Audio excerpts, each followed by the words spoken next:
Hi, I'm Rob, and I'll show you how to set up your cordless phone.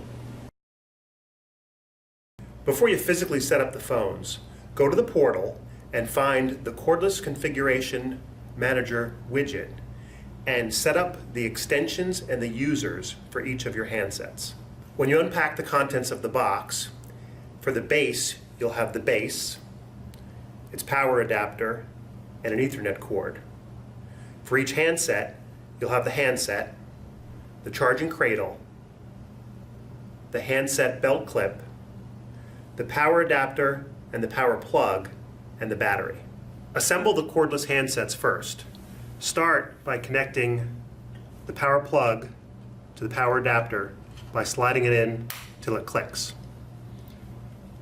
Connect this end into the bottom of the charging cradle right there, and then thread the wire through and plug the other end into a wall receptacle. For each handset, remove the battery cover, insert the battery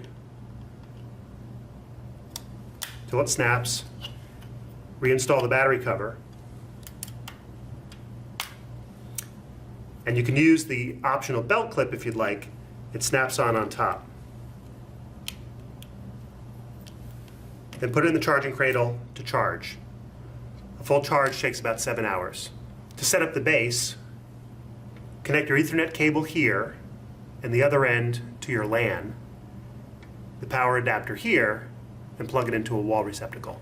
When you first plug in the base, the LED will blink orange and eventually steady green.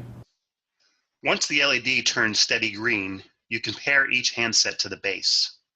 On the handset, select the menu button. That's the button above the power key with the 3 horizontal lines icon. At the main menu, then select Connectivity. That's the ring with the 5 colored balls. In the next menu, select Register, the first entry. You're then prompted for the access code. Enter 4 zeros, 0000, press OK. The phone registers and the display reflects the idle page.